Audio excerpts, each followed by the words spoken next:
Good evening. Good evening. My name is Robert Lester, and I am a proud member of Omega Psi Phi Fraternity Incorporated, and also an employee at the Virginia Interfaith Center for Public Policy. I want to welcome you this evening to our town hall, Understanding the Redistricting. This evening, we're going to be assisted with a moderator to speak to a distinguished panel. And our moderator for this evening is Mr. Kim Greenidge. Kim Greenidge is the Regional Vice President and General Manager at 12 On Your Side TV in Richmond, Virginia. Please welcome Kim Greenidge. Thank you so much, Robert. I really appreciate that. And thank you to the Divine Nine, Virginia Divine Nine fraternities for inviting me once again. So let's just set the table a little bit for what we're looking to do tonight. Tonight is going to be about education, information, and will allow me to ask some of the questions that you may be wondering about. Also, we'll do that until about 7:40. And then what we will allow time for some of your questions that you can submit in the chat. Just remember, when we get there, there'll be a lot of duplicate questions. So if I don't get to your individual question, it's not personal. It means that probably that question has already been answered or somebody else has already asked it. But I think it would be important for us to set the table. So that you know, I am a neutral party in this. That means that if you are a Democrat, a Republican, or an independent, please have your ears open tonight for information to learn and ask all of the hard questions that you want to ask. April 21st will be consequential for this state and this country, and you should be voting as an informed voter. And let's talk about the ballot question. So I'm going to read it to you, so bear with me. Some of you that already have been here earlier may have already read this, but for those that just joined us, let's get some clarity. So the question for the proposed constitutional amendment, the question is, should the Constitution of Virginia be amended to allow the General Assembly to temporarily adopt new congressional districts to restore fairness in the upcoming elections, while ensuring Virginia's standard redistricting process resumes for all future redistricting after the 2030 census? So that is the question. Now, let's go to the explanation for voters. What does a yes vote mean? A yes vote would amend the Constitution of Virginia to permit the General Assembly to implement revised congressional districts for upcoming elections before the 2030 census. The amendment specifies that this authority would be temporary and that the Virginia's standard redistricting process would resume after the 2030 census to produce future district maps. So on the other side, what does a no vote mean? A no vote says that you would leave the Constitution unchanged. Congressional districts' boundaries would remain in place under the current redistricting framework until the next scheduled redistricting process following the 2030 census, unless changed through existing legal or judicial processes. Okay, so now that the table has been set, let's meet some of the panelists that will be helping us to navigate some of the questions that I have that were supplied to me, and then some of the questions that you have.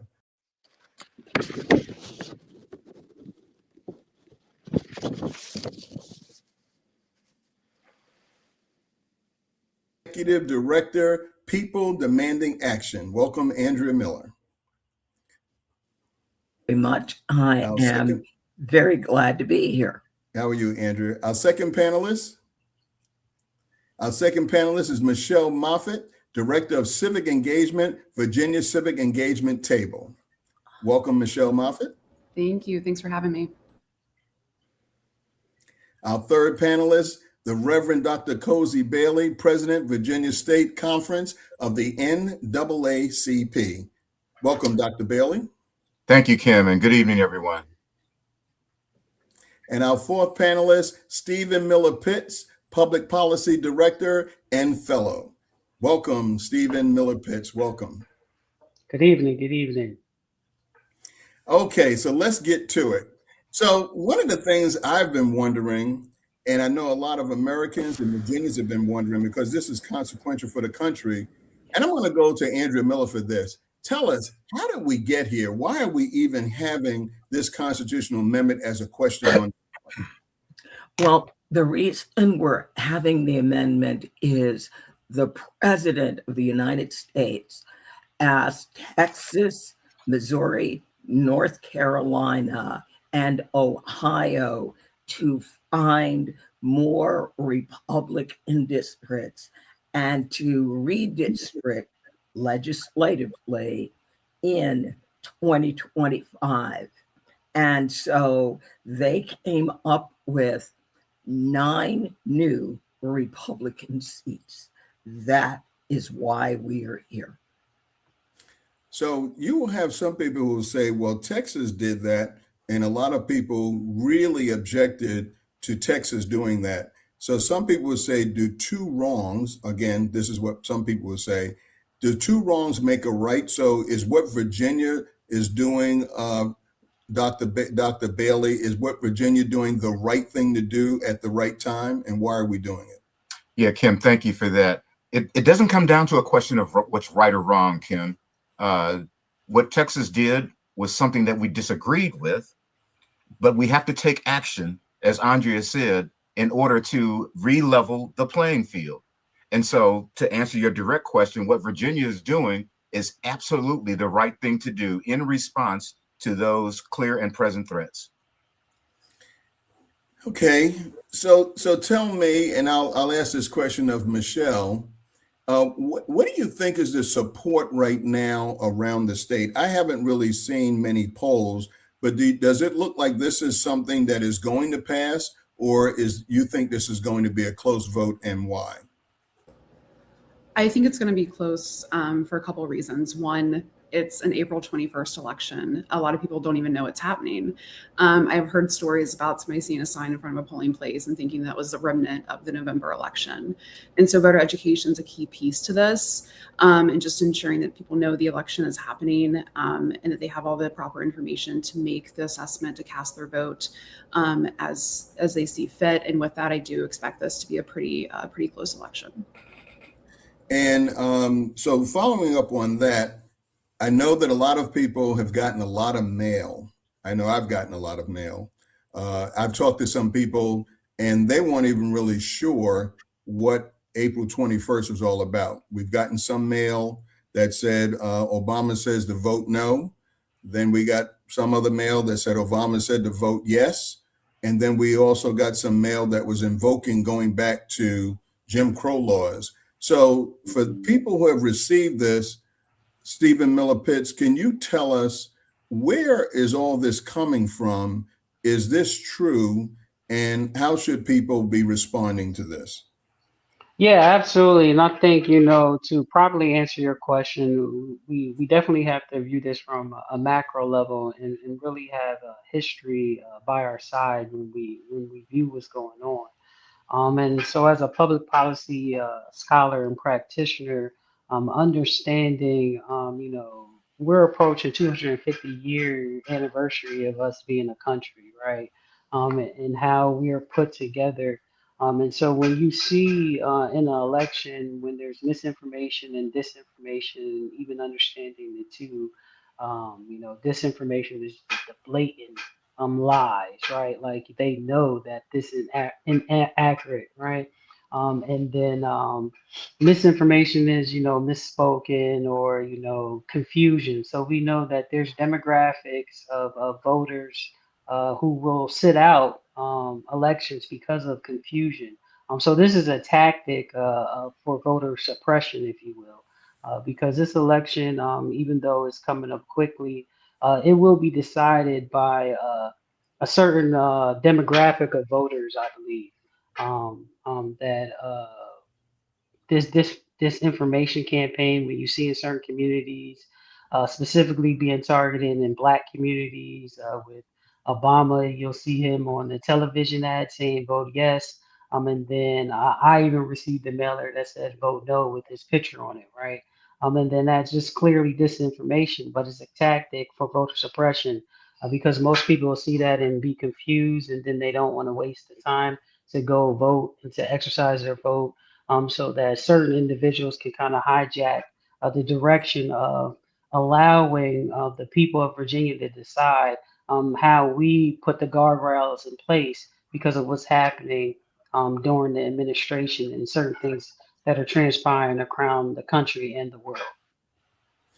So, okay, I'll play devil's advocate just a little bit. So, Andrea, some people would say, well, I remember in 2020, both Obama and Spanberger said gerrymandering is a bad thing. And so they're now saying yes to it. Is this something for convenience? And do you feel that if you said no once, you should not be changing your mind? Give us some context about that. Here's some context. In 2020, the gerrymander would have been to prevent the creation of a new majority-minority district in a state where, based on their new census, the line should have been drawn to create that district. And there were people that were calling it gerrymandering. There were people who were objecting to it. So what we are looking at now is, as Reverend Bailey said, this is a response. There are 5 states that have said, we are going to pre-cheat in 2026. We're going to move our lines so that we get 9 more seats. I'm from Chicago. So in Chicago, we would say, you don't bring a snowball to a knife fight. The rules of the game just switched. So are you going to play by the rules that the other side is playing by now? Or do you pretend that we are living in a time in the past? So, Michelle, a question for you. If I was someone who's a Republican and I'm saying, I think this is totally wrong. And if I'm a Democrat, I'm saying, well, I guess this is the right thing to do. What's the long-term effect of this, and how does this affect what happens in the national election in November, to give it context? Yeah, I think the long-term effect of this, part of the answer to that is that the long-term effect is unknown. We can assume that mid-decade redistricting might become the norm in response to whatever party is in the White House, which can feel overwhelming for sure. And so that's why, going into the short term, we want to equip ourselves with all the information at our disposal. And Virginia is in a unique position to have incredible resources, nonpartisan resources like BPAP, Virginia Public Access Project, to help inform the path that we go down next. And so, Reverend Bailey, I think that because of all of the information that people have received in the mail and what's on television, what do you still think are some of the misconceptions that people probably still have about how they should answer this question? So, Kim, what is occurring, and going back to Stephen's question about the mis and disinformation. First of all, I agree with him 100% that this leans towards the disinformation. Disinformation is, in fact, out and out lies. The misconceptions that people still are having is they look at television and they see current advertisements from President Obama and from our current Governor Spanberger. And then they look at the disinformation that's being put into their mailboxes, where the people who are putting these things are cleverly taking out of context statements that have been made in the past, as Andrea Miller just described, about a different situation. Those comments that are on those cards are not pertinent to the current situation that we have. I would agree to her to a degree about the snowball to a knife fight. I'm from a little bit south of there, Andrea, in St. Louis, and we feel the same way. We won't bring snowballs to a knife fight. But my point is that we have to understand what is going on here. And Ken, it goes all the way back to your opening question about right and wrong. This is not about right and wrong, and people need to understand what it is about is that Virginia has the opportunity to be a formidable player, and what our country looks like over the next 4 years. What people seem to not have an understanding about, even though it has been explicitly stated, as Michelle just said, this is a temporary situation. It will go until the normal cycle of decade-long census in 2030, and then we will go back to our normal system. What people need to really understand is that the question, although stated in a complicated way, it is very simple. Will Virginia push back against the attempts for a dictator to be successful in this country? If you do not want that to happen, vote yes for this.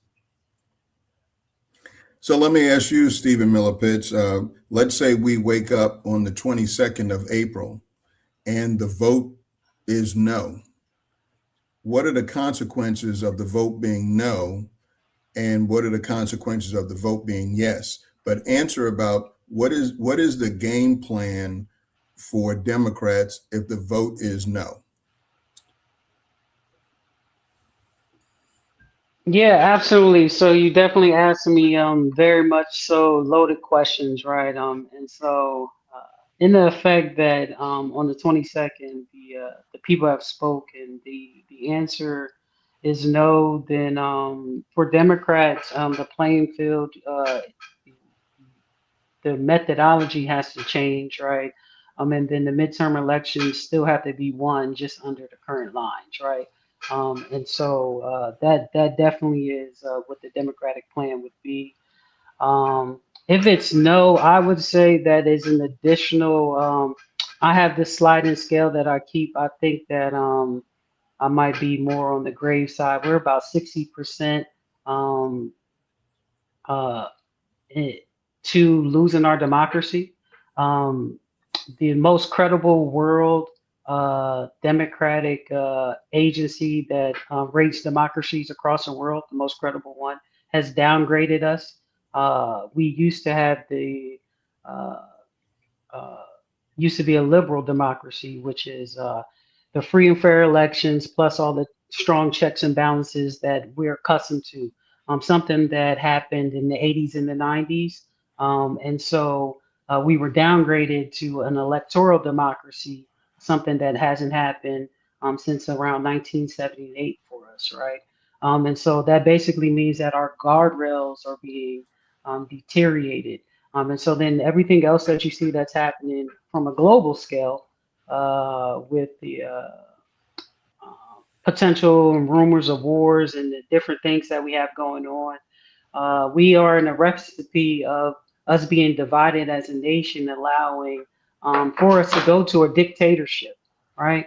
And so that's why a yes vote will enable Virginia to put additional guardrails in place to begin to even the playing field for the upcoming midterm elections, to then begin to reestablish those checks and balances that we haven't seen in the last to 18 months to 24 months with everything. And so these things are playbooks that have been put together over the last 40, 50 years. Project 2025 to bring it back up, that's something that we are actually living through. It's an actual living document. And so this question is kind of rooted in that with how it's set up to consolidate power under one branch of government. And so the yes and no vote for me, it has implications that are much larger than if in August will we have new lines that we're voting for or old lines, right? It's very much larger issues at play because our democracy is literally on the line. So would you all, I'll open this up to everybody, would you all be okay if the same thing was being brought up for Republicans, switching all the rules? Because when the playbook is done one time, we're seeing, at least in Congress, that it gets played over and over. Are you all comfortable if one day, and I'm assuming it seems like, not that you're all partisan, but it feels a little partisan, are you all very comfortable with, let's say, conservatives or Republicans using the same playbook in the future if necessary? Kim, if I may, I'll jump right in there. It's not a Thank you. question about would I be comfortable in the future, because what I'm doing is responding to what they've done in the past and what they're doing right now. Mm-hmm. And describe a little bit more of that. I would go back to the analogy that Andrea used, and maybe use some different ones. The way that things are being done has changed. The divisiveness between the parties, and again, this is a nonpartisan issue, and I say that because everybody gets to vote on it. It's not something that was done in other places other than California, where a supermajority of one party in their state legislature dictated to the people what would happen. Here in Virginia, what we're doing is putting something out there and allowing the people to vote on it. I'm always comfortable with something like that, and I believe that people will make a decision that is helpful to Virginia as they think again more nationwide about what this is all about. So it's full circle. Again, yeah, the Republicans are already doing that, but they're doing it in a way that is much more divisive and much more partisan than what we are proposing here in Virginia. Yeah, I don't know. And I think to add to this, just from a nonpartisan lens, from a public policy, a civic engagement, and historical context of, like, this is not the first vote no campaign, right? This is not this will be the first one for this question, but vote no campaigns are rooted in our legacy and history of America. And so the 15th Amendment, which had poll taxes and literacy tests, right? That was a vote no campaign, right? And so if something didn't happen, that what led to that was in Mississippi, the black voters went from 150,000 to about 9,000, right? um, Masses resistance, when you look at the Southern Manifesto, right, with states' rights and how there was legal rhetoric used, the laws used to defend segregation, right?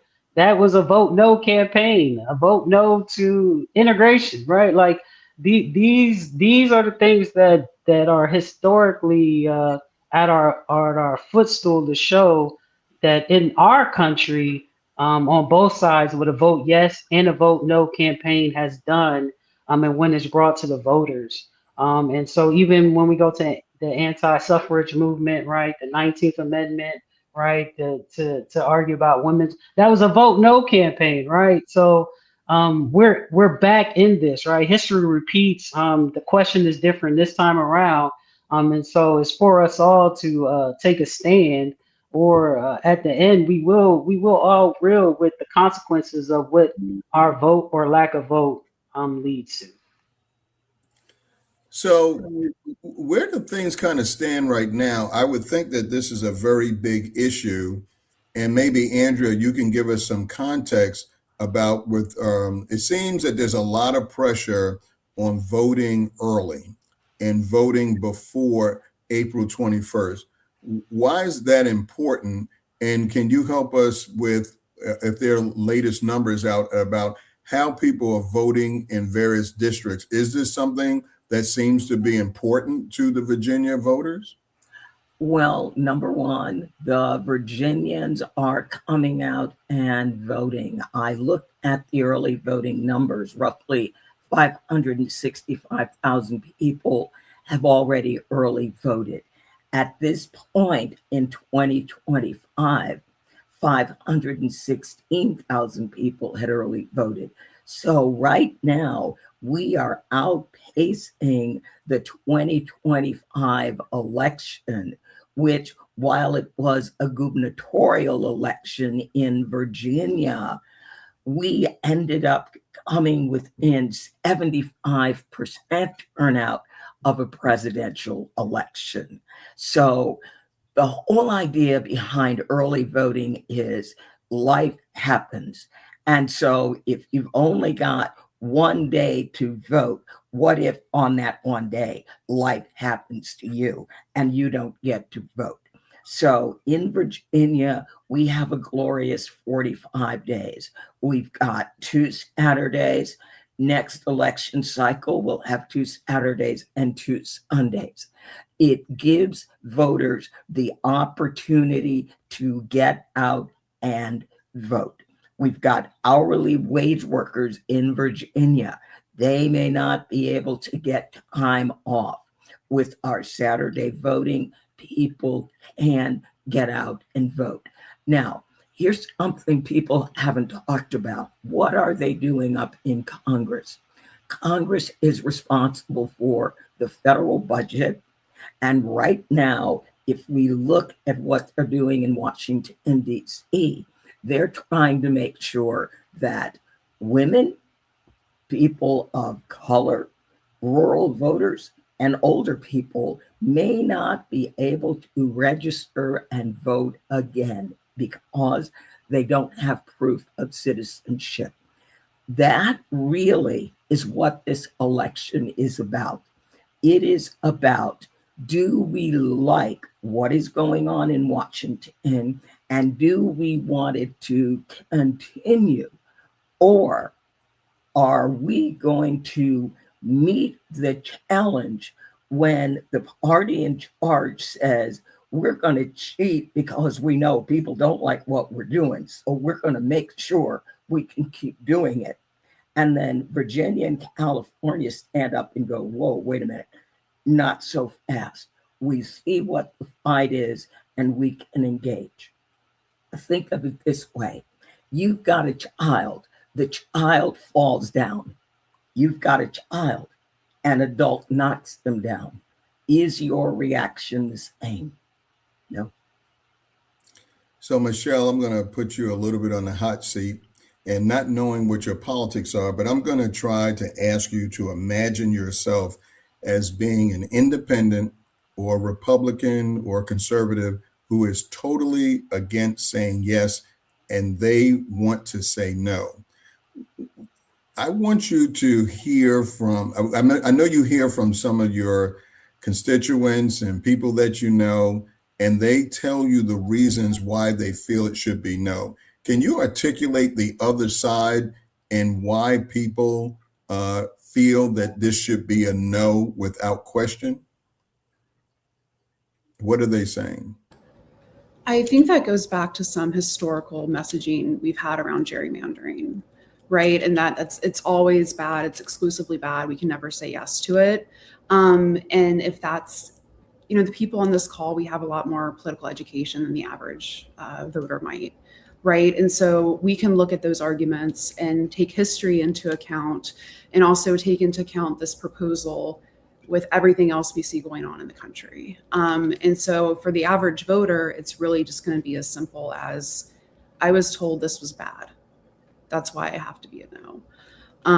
And with that, I have to say I'm part of a nonpartisan nonprofit organization. This is all hypothetical, but I think it just comes down to basics and how we are all very, very tuned into politics, and most people are not.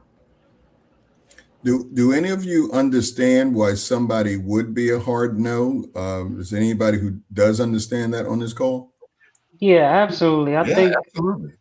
I think a lot of the hard no is rooted in like the historical context of America being too big to fail, and allowing the Constitution to be the living document and to dictate, right? And so within that, every 10 years we have opportunity for the census, and the census can dictate the redrawing of lines. So a lot of individuals believe in the institution, and they say, hey, it's 2026, in 4 years the lines will be redrawn potentially anyway, right? All of this can be relooked at, especially with independent commissions.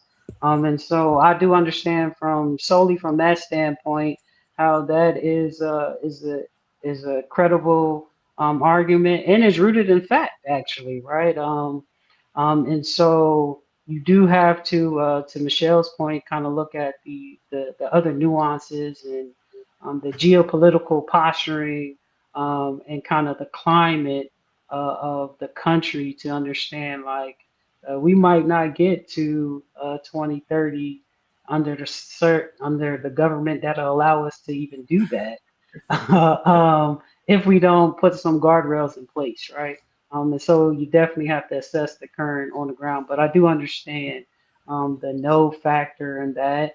And then also there's individuals that potentially will go vote yes, but holistically are a no because of, to your earlier point, what stops the other side from, or whoever's in power from when they get in power doing whatever they want to do, right? And so from that standpoint, I understand that too, because it's like you don't want to poke the bear and start something, right? It's kind of like the nuclear options. Nobody's going to do a nuke because once one body does it, then it's expected everybody will do it, right? That's the guardrails, right?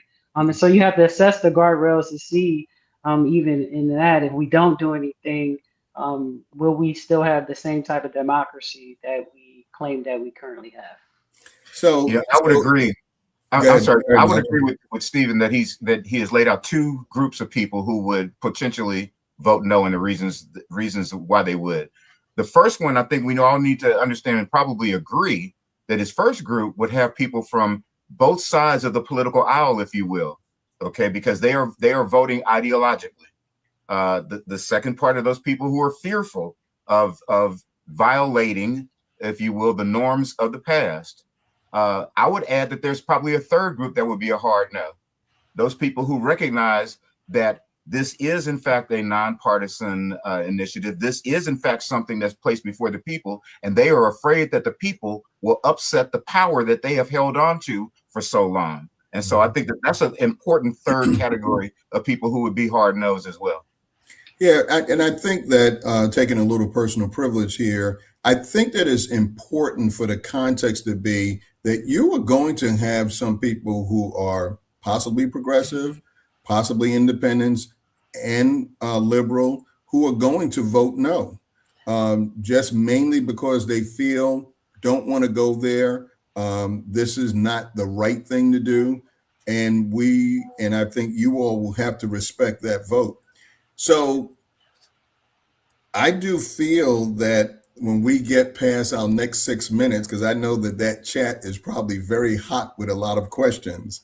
And one of the things that I think you're going to hear, and I would like you to address it, is that you all are trying to give information and be nonpartisan. And we know that being nonpartisan can sometimes be hard. But Michelle, tell me, what is the kind of conversation that neighbors should be having when they're having a discussion about this? Because I believe that the civility of being able to talk about two divergent thoughts is something that we're losing in our local community, our state community, and certainly in our national community. How should we be having a civil conversation about this? Yeah, I think that is presenting the facts. And I want to go back to, I've seen some message or some comments about the flyers in the chat, back to the disinformation piece of it. And we keep in mind, looking at facts, looking at mis and disinformation, the mailers that have gone out, D is for deliberate, right? Like that is deliberately trying to play on, and not play, it's deliberately trying to manipulate voters into voting one way based on Virginia's past with Jim Crow. And so it's thinking critically and also taking into account the messenger that those mailers are coming from. What are their motives? What do they want? And going back to the unique, very great resources we have in Virginia, like in the way of VPAP, we have more information than other voters have that is so easily accessible. And, again, we're here, we're tuned in. We want to know what's going on. Let's take advantage of that and be leaders in our communities and be those trusted messengers and validators and equip ourselves to be able to have those conversations. Because, if I'm like the average voter, right, and I get one of those mailers, I might assume the worst or just like take it at face value. And we're in the position to kind of redirect those conversations that really goes into, holding two things in your own head and being able to be like diplomatic and kind about it. Okay. Next to last question before we go to some of the viewer questions. This one is for you, Andrea. So we also know, some of us know, that we could have this vote, and then I believe that the court still has some say. Andrea, speak to us about what is still pending and what could possibly happen after April 21st. The Supreme Court has said they will rule on redistricting on April 23rd. That will be 2 days after the people of Virginia vote their power and their voice. Now, there is technically no complaint with the notion of partisan redistricting. After all, the Supreme Court has said that's really the only kind of redistricting they are willing to allow, and that's the United States Supreme Court.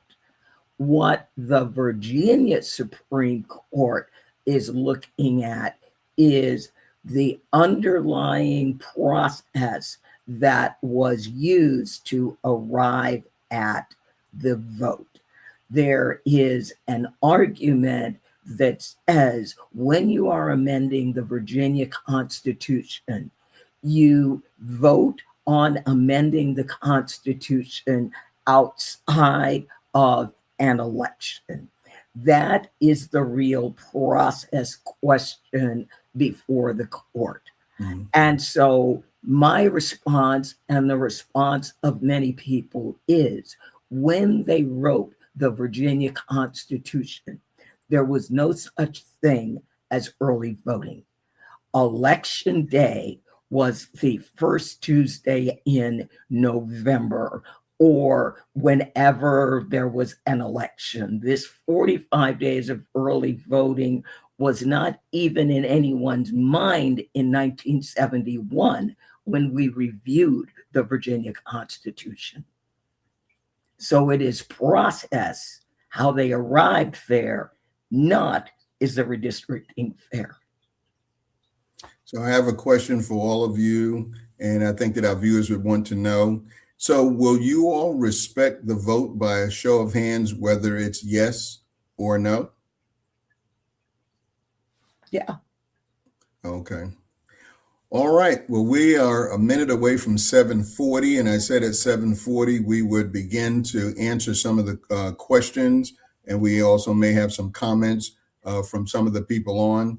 Just so people know, they have a perspective. We had about 550 people who registered for this Zoom, and we have other people that are watching it on other streaming channels such as YouTube, and will watch this later on.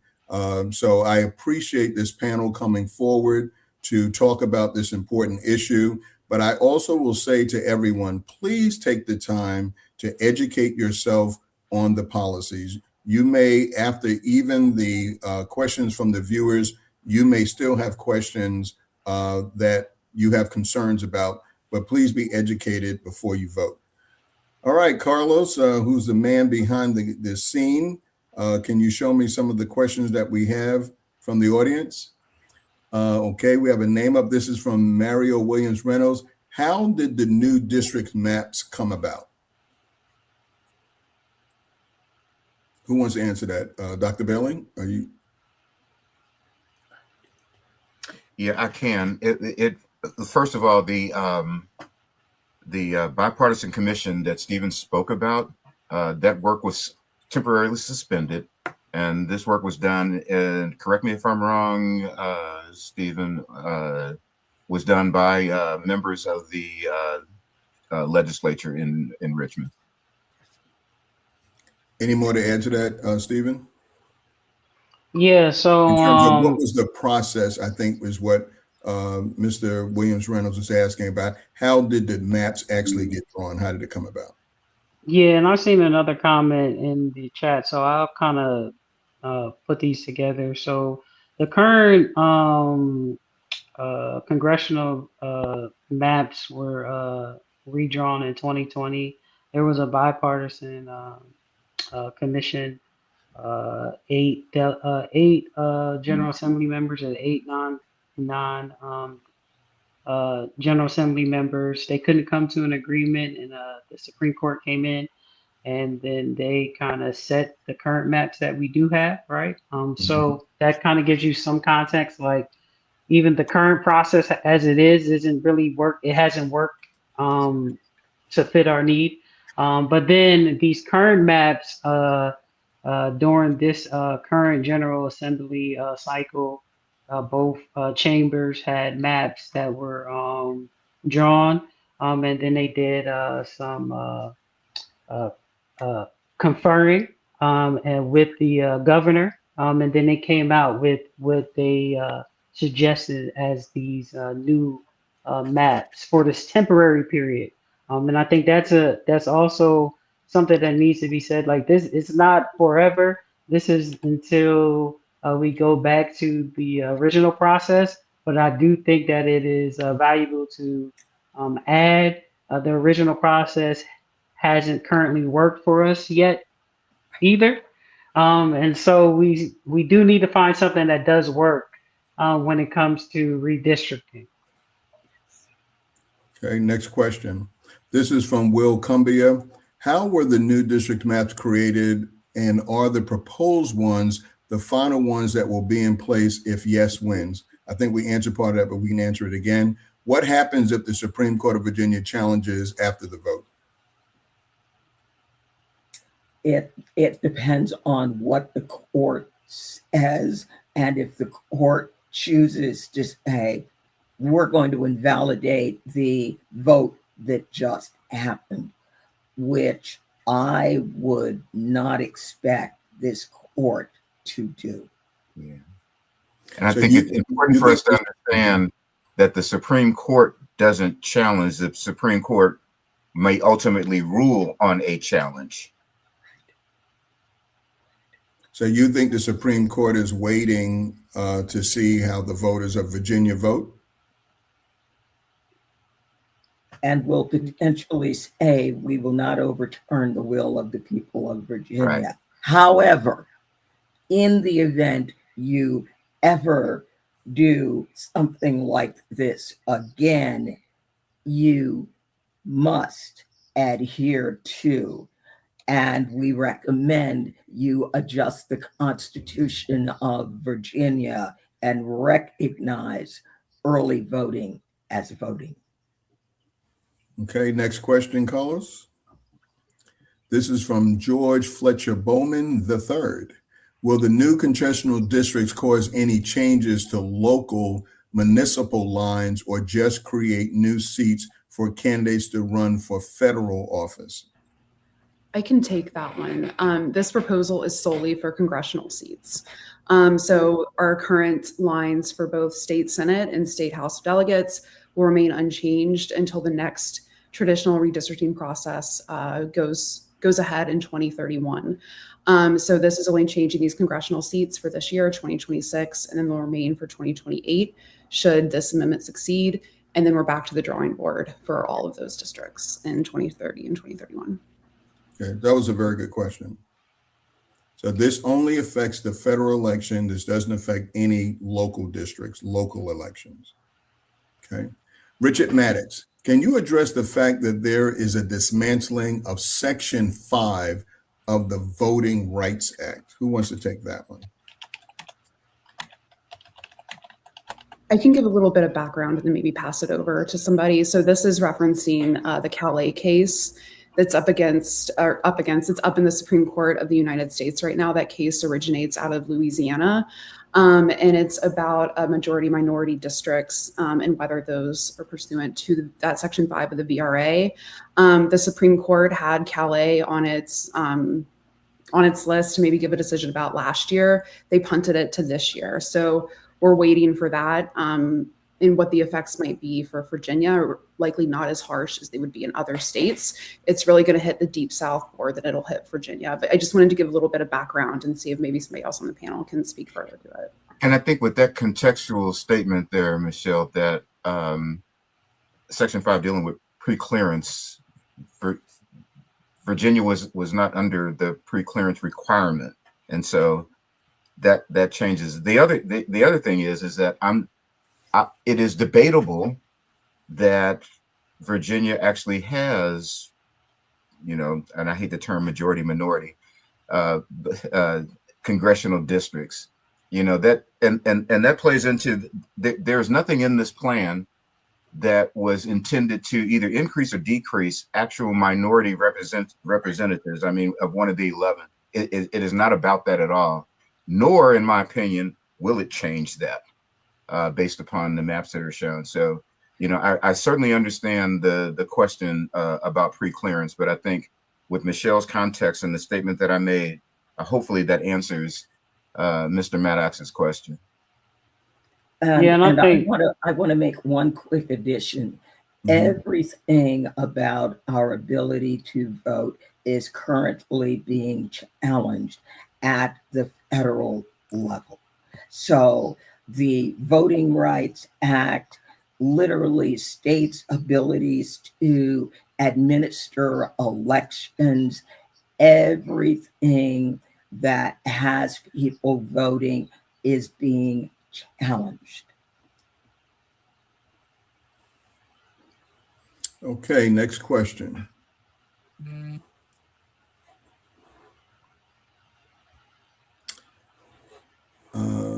Okay, another question from Mario Williams Reynolds. How did we get to this referendum, which is out of cycle?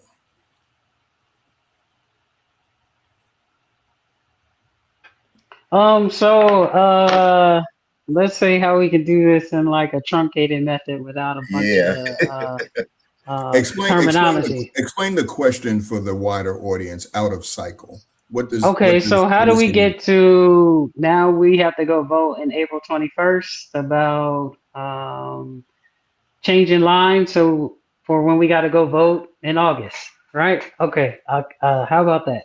And so there were some other states that decided to do some mid cycle or midterm. If you look at the cycle, it's 10 years. That's when we do redistricting. So in the middle of that, a couple of states did what they wanted to do, and so they redrew some stuff, right? And it either went left or right. I'll keep it like that, right? And so Virginia said, okay, well, this is what's happening around the country, and we see what the federal government is not doing, and what they are able to do, and it's not helping the majority of the people. What can we do in Virginia to kind of combat what some of these other states decided to do? That's how we got here. And so Virginia went through some procedural gymnastics, if you will, and we're able to get this on the ballot, and now we got to go vote. Okay, next question is to get to as many questions as we can. Another question, Carlos. Letitia Edwards. Hello, everyone. Panel, would a yes vote from Virginia be sufficient, or could Republicans redraw another state's map? We can tag team this, but I want to jump on the first part of this. The first part of this is that we got to do a few votes for this to matter at all, right? And so the first vote is just the yes vote, right? And so then there's a whole lot of stuff that'll happen in between that. And then if we actually in August vote with what the yes actually led to, then the decisions, not in August, but the decisions in November are going to matter to fully answer that question, because we won't know who the actual representatives will be until November. Okay.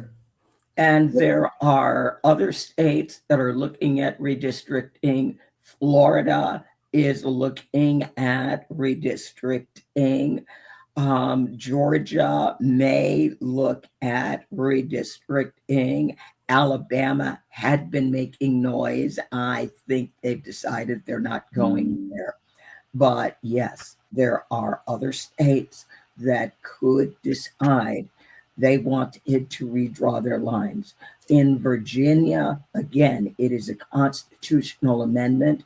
The legislature made a decision, and then they had to go ask the people. The other side, the legislatures have made the decisions, and the people of their state did not get a vote on it.